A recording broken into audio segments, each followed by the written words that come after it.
welcome back to Operation Evil. I'm your host, Nyoka. I'm Rachel.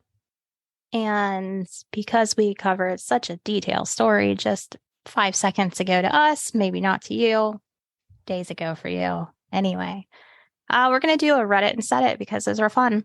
And why not? Are you ready for this Reddit stuff? Ready, Freddy. I hope I found good ones. Anyway, here we go.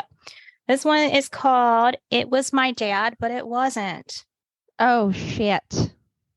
This is a glitch in the Matrix. Because you know I love it. I'm sorry, I had to. You were just talking about the Matrix today. Yeah, and remind me to tell everybody my airplane story after this story. I'm trying to think of what airplane story you're talking about. I know I've told you, but I'll tell you again when we're done. Okay, so my son, 8 male, and I, 42 female, were in his bedroom reading a story before bedtime. I had my back to the door and I was just reading a children's bedtime story to my almost asleep son when I heard from behind me my dad's voice calling my name.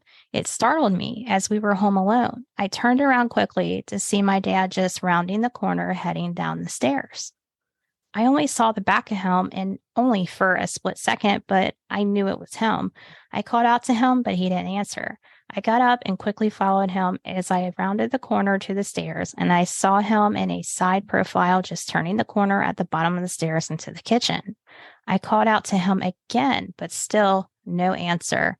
I was so confused. I headed quickly down the stairs to catch up with him, but as I rounded the corner into the kitchen, in an almost run at this point, he wasn't there. I ran through the kitchen into the living room, but the house was empty, totally quiet.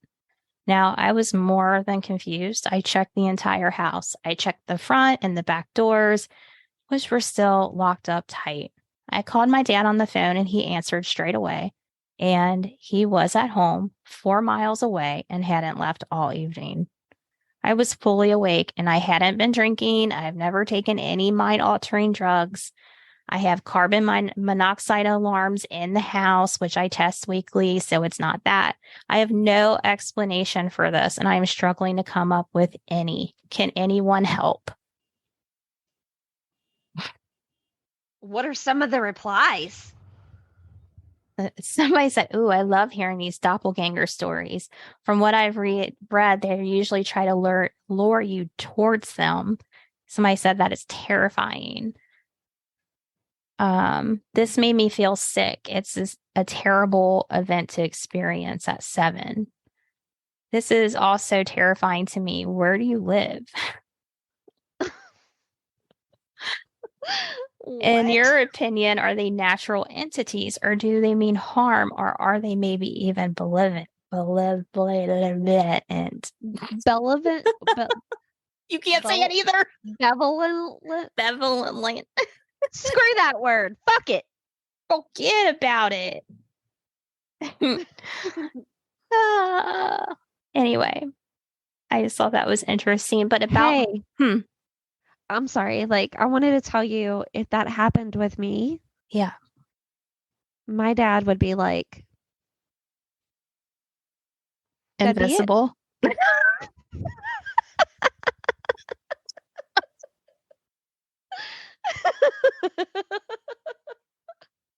Okay, plain story.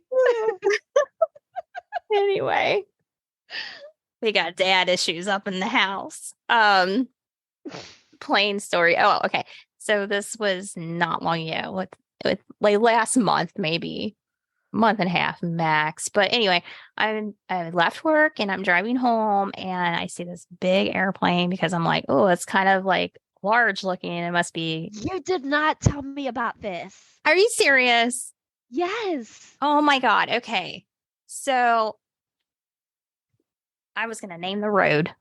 But anyways, when we leave work, I'm driving home and the airplanes, they start getting low when they're close to destination, close to the airport.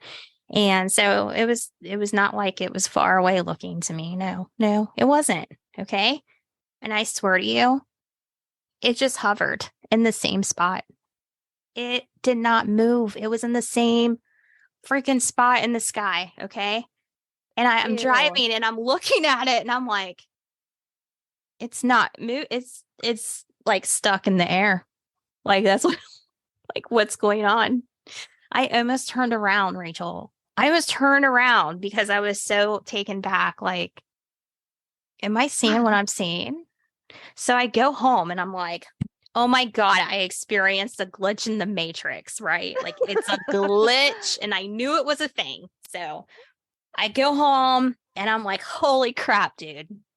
Listen to this. I saw an airplane. It was hovering in the sky. I'm telling you, it was just there. It was not moving. It was weird. And you know what he tells me? That it was waiting to land. He says it's not a glitch in the matrix. It's an illusion because I'm driving the opposite way of it where it's flying and it just looked like it was hovering there, but it was moving. And I'm like, no, dude, no, it was hovering there. I'm telling you, in my 41 years of life, I've never seen anything like this before. And you're telling me. And I saw a video like this too, because I was like, holy crap, that's what I experienced. And if I saved it, I'll send it to you because that is exactly what I experienced. But people are saying it's an illusion. Take it for what you will. It's a glitch in the matrix, I'm telling you. I have heard that before too, where people, like I watch those random odd YouTube videos and stuff, and like I've seen that before too, where somebody's like, look, the plane is like hovering. Yes. I don't know. It was the weirdest thing. No, I'm telling you. It was just as weird as the humongous supermoon I saw before, where like this moon was so big. I'll never forget it. And I've never seen anything like it since. Like in that one movie, the one with Jim Carrey. Remember where he pulls the moon? Oh, yeah. Yeah. Like it was huge. Like it was like freaky scary. It was a supermoon. I remember like I went around the block and I made my mom get in the car and I'm like, you have to see this. And I drove her. Anyways, enough about that. Next one. This is titled, Guy I Met on a Bus Confessed to Murder to My Face for No Reason.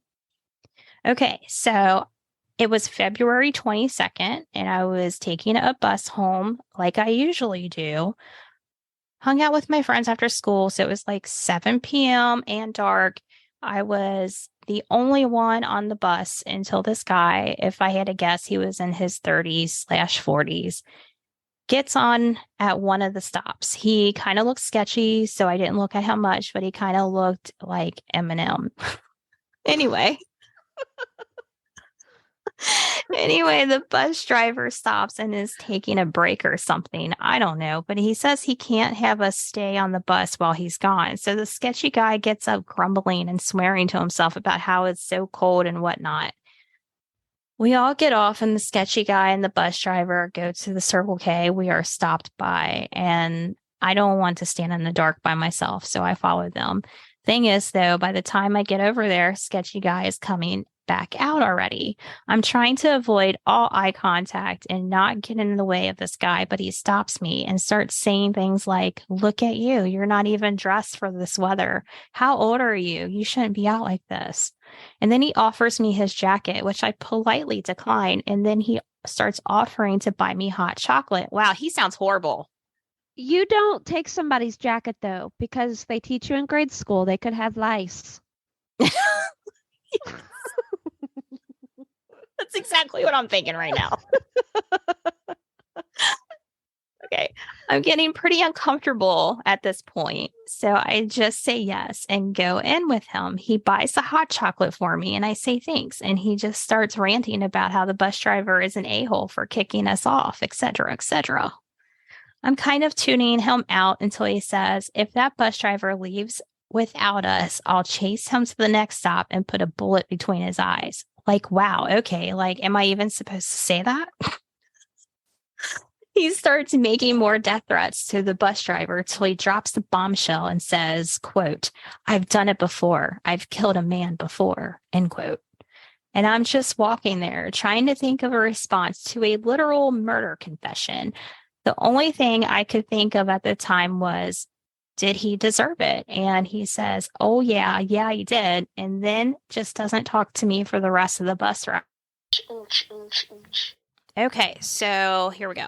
I lost Wi-Fi because of the weather again. This is the second time this has happened.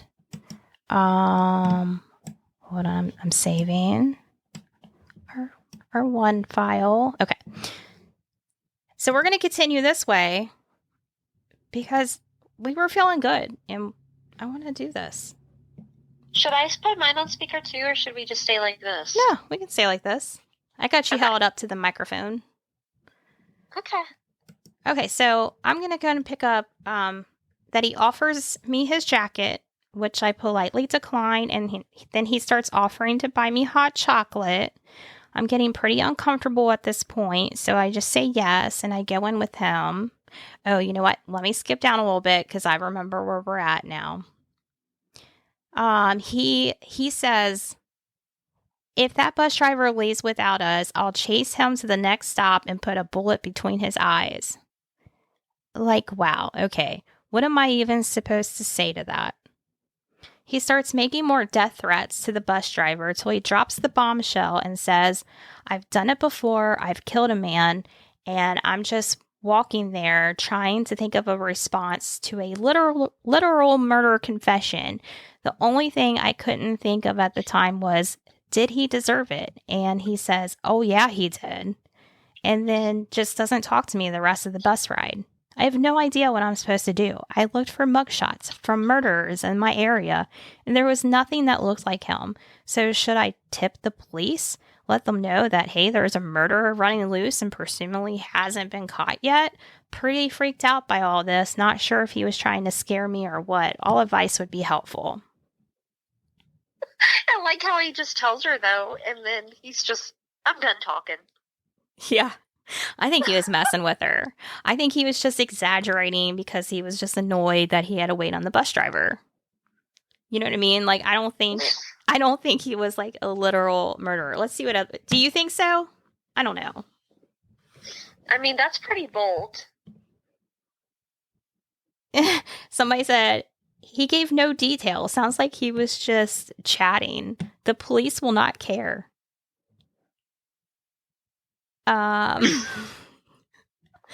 You will meet some odd characters on the bus, train, and subway. Someone's always spewing some far-fetched crap. I think the guy was just trying to impress you. I don't know why some people think that killing someone would impress others, but some people are just strange.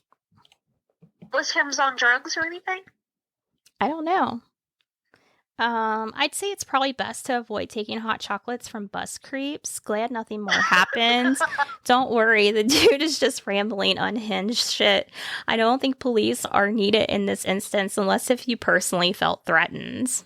Somebody said, "Nah, I'd die for some free hot chocolate." Well, I mean, as long as you watch him and he didn't slip a roofie or something in it. Somebody said he could have just been blowing smoke or whatever the saying is. Blowing smoke up your ass. Yeah. Oh my God. That was a good one. All right. So this one is called Dangerous Guy in the Dorm. Hey guys, love this sub. This sub is Creepy Encounters, by the way.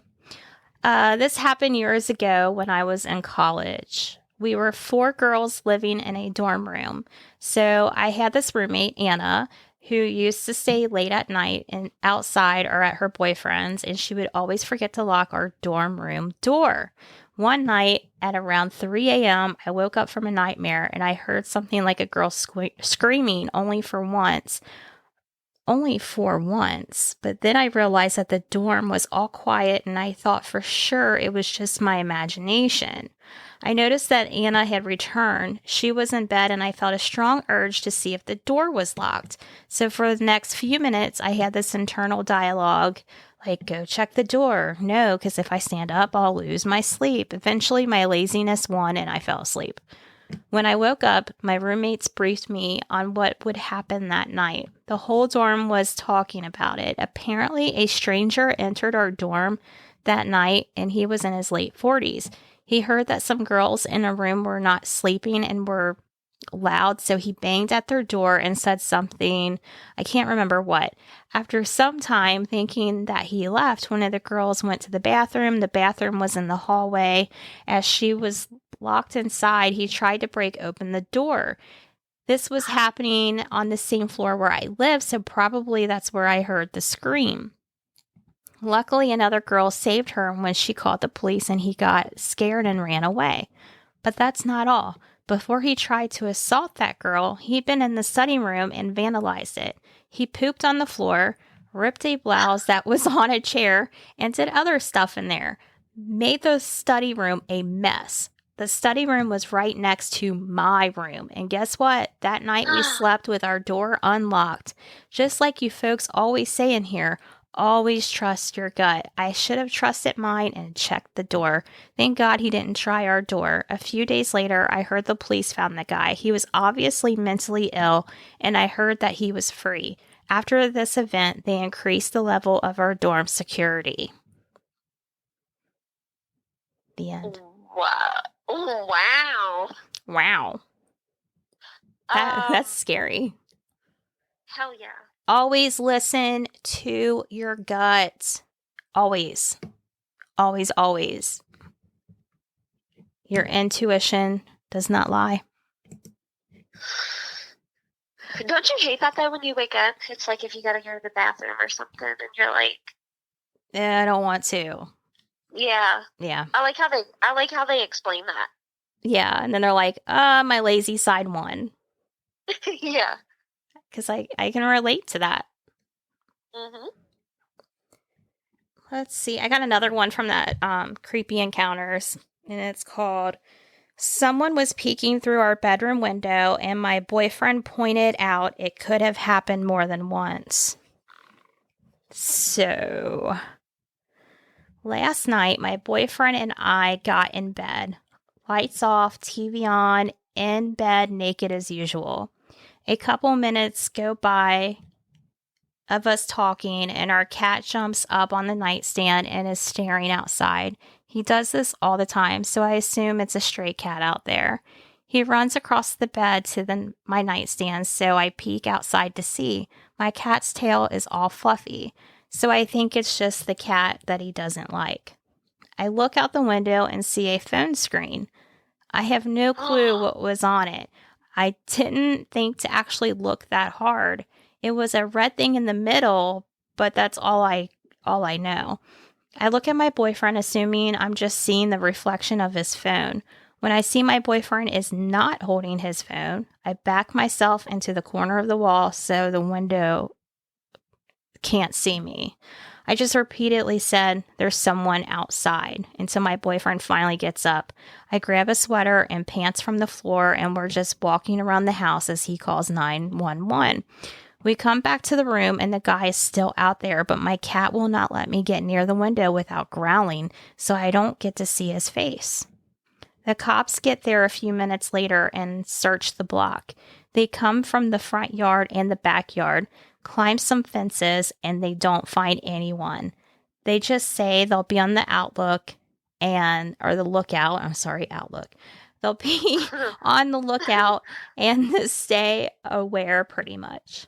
My boyfriend and I, both reasonably shooken up, point out that the cat was acting very similar the night before.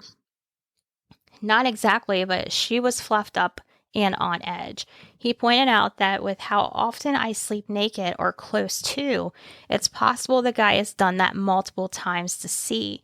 He also points out that with the lights on, you could definitely see onto the bed from that window. So he could have been able to see us having sex if he caught us on the right night. There is no proof he's been there more than once, but with our neighborhood, he was probably just some guy on drugs wandering around.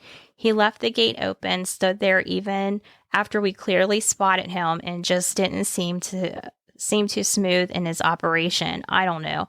I just hope it was a one-time thing. I feel so hopeless. I didn't go outside or do anything because I don't know if he had a weapon, but I wish I could have. My boyfriend wants to buy a gun this weekend, and I hope that I can at least it can give me a sense of security. Okay, this is gonna sound like a smart ass, okay? Mm-hmm. They have this thing called blinds.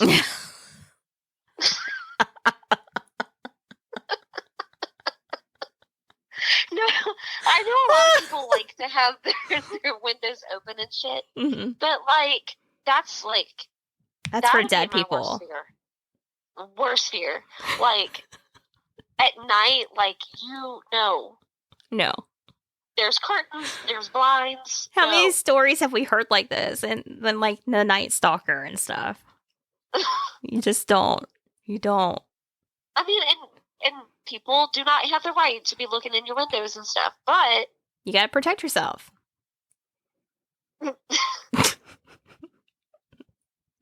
I always think like this too, like when I'm driving and then somebody just randomly turns and you're like, they make this like really cool thing that lets people know that you're going to turn, and it's called a turn signal. yeah, Yeah. especially on the highway. Yes. It's great, right? Yeah. I love it. Just came out back in 1943. Oh my gosh. It's so annoying. So let's see what people said. That's very scary. Please put solid curtains over your windows. If you can't get curtains right now, fold up some flat sheets and tack them over your windows and to make makeshift curtains. If you can, purchase cameras with a motion light on them and put them up outside. Okay, so the writer responded to that and said, we do have curtains. We just never had a reason to close them. It sounds like you do now. The blinds cover a lot. If you're sleeping naked, like for one, why did you have to mention that? And if you're doing the deed, like why would you want people to possibly see that? Exactly. Unless you want people to see that. Right. It's very questionable.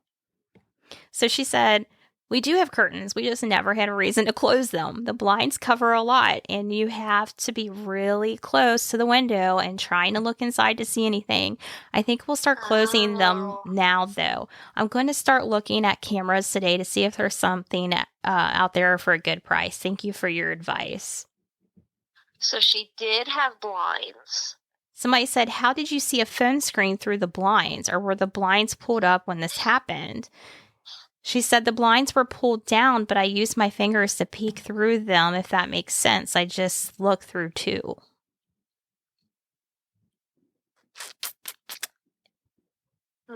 We should test it. Go up to some blinds and see if we can see through. Yeah, I'm sure there's someone in my town that can verify that.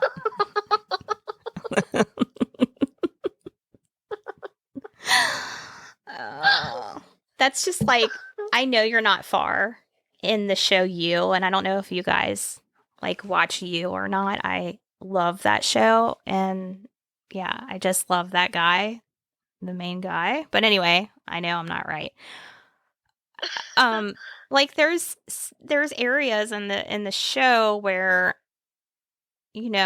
girls are doing things when there's no blinds or curtains up, and he can clearly see them doing this.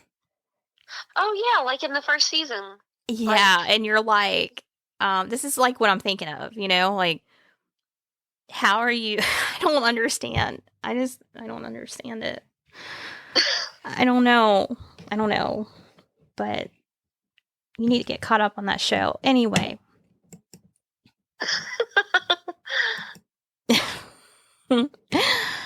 Oh, let's see what this says.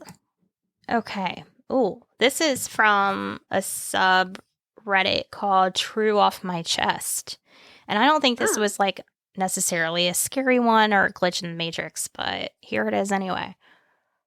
I'm an undertaker and I picked up my first suicide tonight. The hardest part was the husband said to me. I, 19 female, just recently entered my dream career of being an undertaker. I absolutely love my job, and I picked up many dead bodies before this one, most of those being nursing homes or hospital deaths. But tonight I got my first call for a suicide.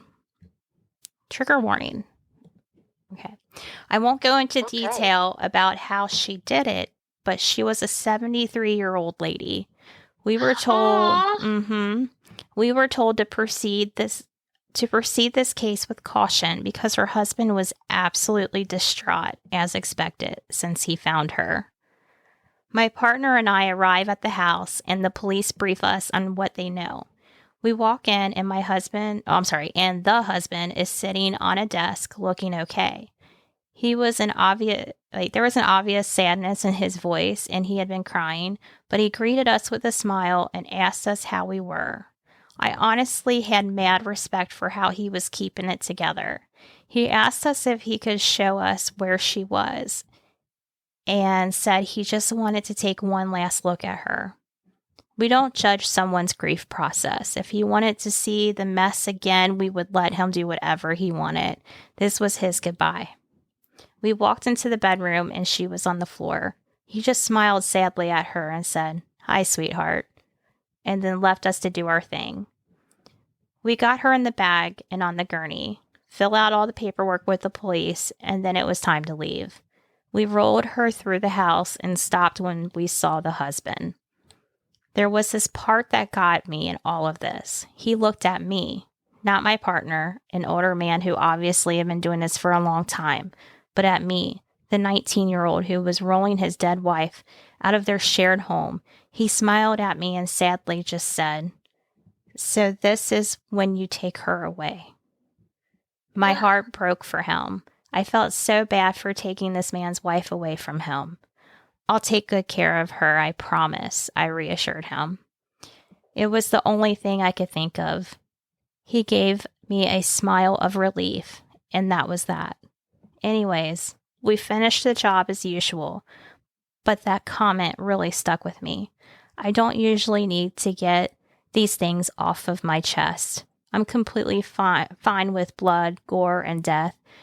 None of that has ever fazed me, but it didn't faze me with this job either. It was the man's heartbreak that got me.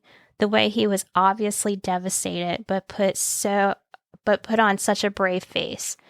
It was like he was wearing a glass mask. I could see everything behind it, but he was doing such a good job of keeping it together. I was proud of him, and so I'm sorry to tell him and I'm so sorry for him and his loss, truly. That guy sounds like he was such a good person. Yeah. The one writing it. I mean, the one that lost his wife too, but like, how caring is that? Yeah. And I know that was like a weird one to throw in there, but I picked it because it just surrounded death and just working in that world, you know. And since we discussed true crime and everything, you know. That was nice to hear. I think she was a great writer too. Like, she really made me feel everything. So let's see what anybody said. That reminds me of there was this episode of Crime Scene Cleaning that I was watching, mm-hmm. and the husband and the wife. The husband was sick with cancer, I believe. Oh. Or maybe they were both sick. I can't remember, but I know at least one of them was like dying from cancer. They made a suicide pact. So the wife drank a concoction of like pills, and like they weren't for sure what it was, if it was like antifreeze or what, but she drank that, and then the husband, he shot himself. But oh man. They did this in the bed together. But when they did it, the husband, they had towels laid down. They did it to where like the crime scene cleaners or whoever had to come in and clean it up wouldn't have to do a lot. Wow. Yeah, and like their house was immaculate. I mean, it was really sad. Like, and the people that were there cleaning it were just like, they were heartbroken, and Wow. they couldn't get over like how much care that they took to think about other people having to clean it up. That is wild.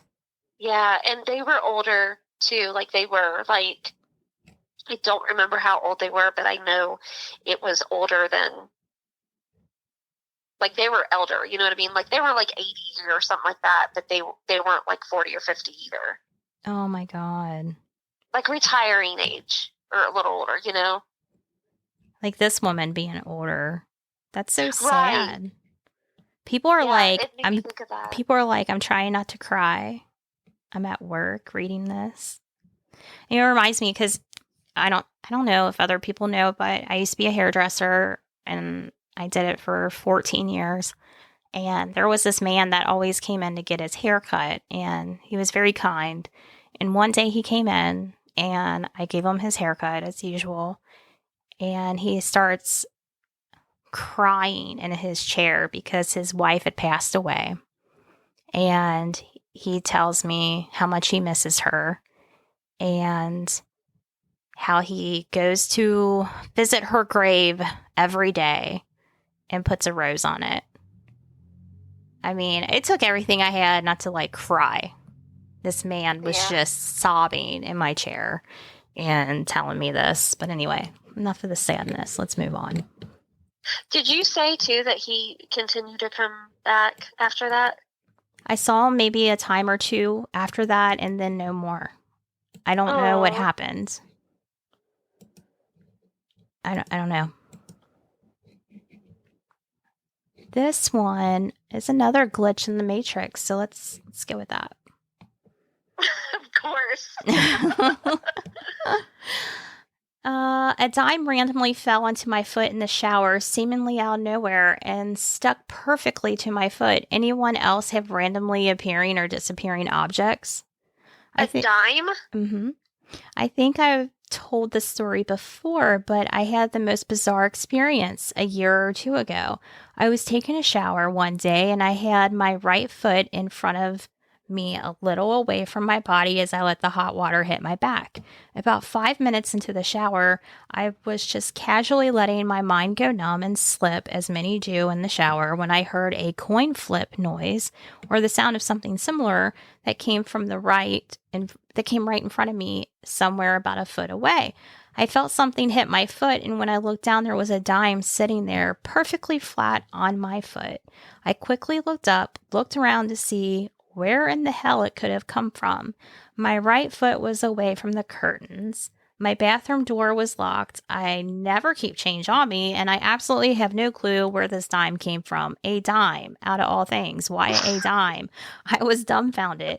Just a dime laying across my foot. I picked it up and looked at it, but sadly, just a regular old dime. I think the year said 1986 on it also. Has anyone else had objects randomly appear in front of them or around them? I like how they say, I don't keep change on me. I'm like, they're naked in the shower. It's a dime. Why? Why a dime? It's just a regular dime. At least it was a dime and not the shampoo bottle. That's true. Yeah, that could hurt. That shit hurts. Have you ever had objects appear or disappear right in front of your eyeballs? No. Yeah, I don't think I have either. Not that I can think of. Me either. I want to see what anybody else says. Let's see. Somebody said about 2 years ago, a coin fell on my wife's desk at work out of nowhere. She looked around and couldn't figure out where it came from. And there's no one there the coin could have came from. It was an old shipwreck coin, and the damn thing is worth like $600. Very weird. I still have it sitting on my desk here at home. Huh. I would say somebody chucked it at her and she didn't know they were there. No, I'm just kidding. That's a $600 throw in at somebody. Somebody said, interesting that you heard the coin flip noise before it hit your foot. That is pretty interesting. I found a coin behind my ear once. Really? Party horror horror.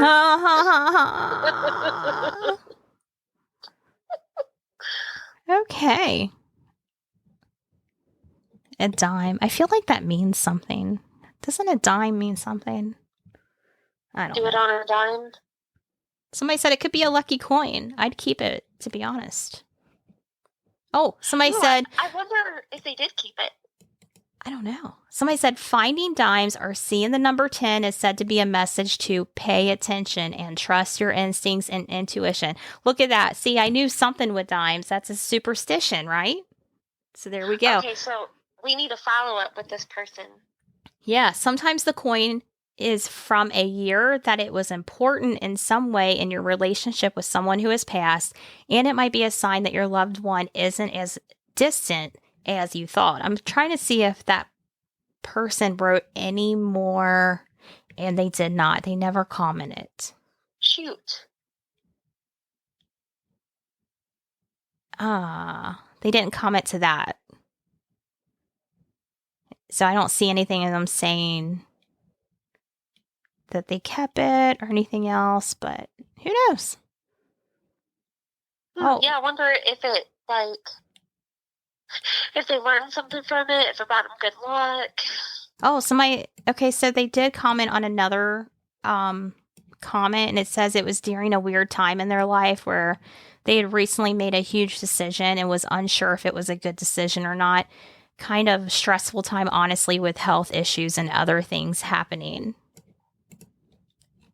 So what about if it was like that superstition?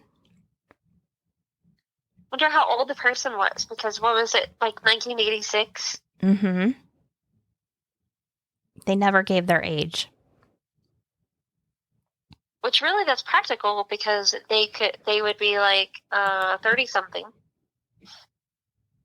Yeah. So I got one more for you guys, and then we'll just call it a night. This one is called One of My Neighbors is Acting Weird. And this is another creepy encounter story. I love these. This morning, my husband went to take out the trash, and when he came back, he said some kids were staring into our yard. I thought it was weird, but eventually forgot about it. And so I went outside to go up to my upstairs neighbor's house. This 16 to 18-year-old boy was literally standing on something and looking over the fence. I got really freaked out, but I just went upstairs and knocked on my neighbor's door. She didn't answer, and when I turned around, I saw him just standing there staring at me through the window. I kind of froze, and I just stared right back. And after about a minute, he sat down. Now, every time I look out the window, he's at the fence just staring into our backyard. It's been hours. I'm not sure if I'm overreacting or if it's just odd.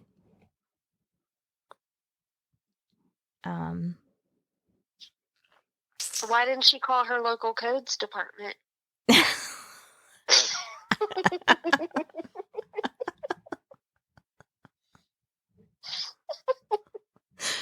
I don't know. You're cracking me up. You're on a roll tonight. You are. That story earlier was so heavy, you know?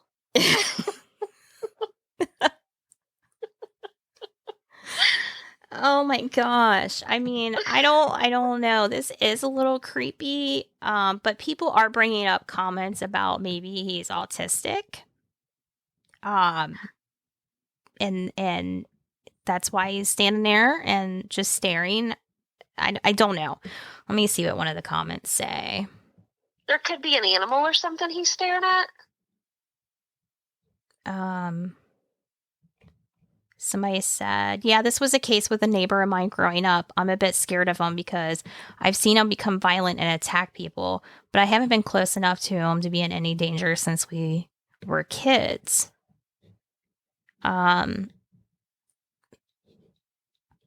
It says, I don't think he meant any harm or anything, but he was just watching and he would stand there for hours and just get fixated on stuff. somebody said, I don't know, this people are saying this has happened to them. Isn't there an actual, like, I wonder if people who are, have seizures, like, that are epileptic or whatever, or that sleeping thing, Yeah. like sleepwalking or something. Ooh, sleepwalking. That's a Yeah. good point because people look like they're awake when they're sleepwalking Yeah. and they're not. So I like that theory. That very well could be.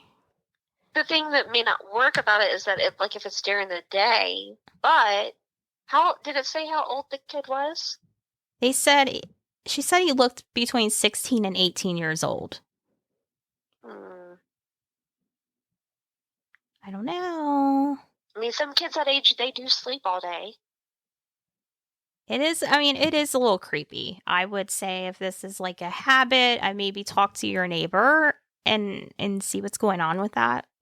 I'd be concerned, yeah. If it was a kid, like, are they okay? Yeah, are they okay? Maybe do you need a camera? Do you need to call somebody? What about if you just say, "Hey, can I help you?" I mean, I don't know. I don't know. Get an old camera with that, like the bar, like with the flash. Remember how to have that bar straight across, and it would like blind your eyes. Just take the picture and wake him up.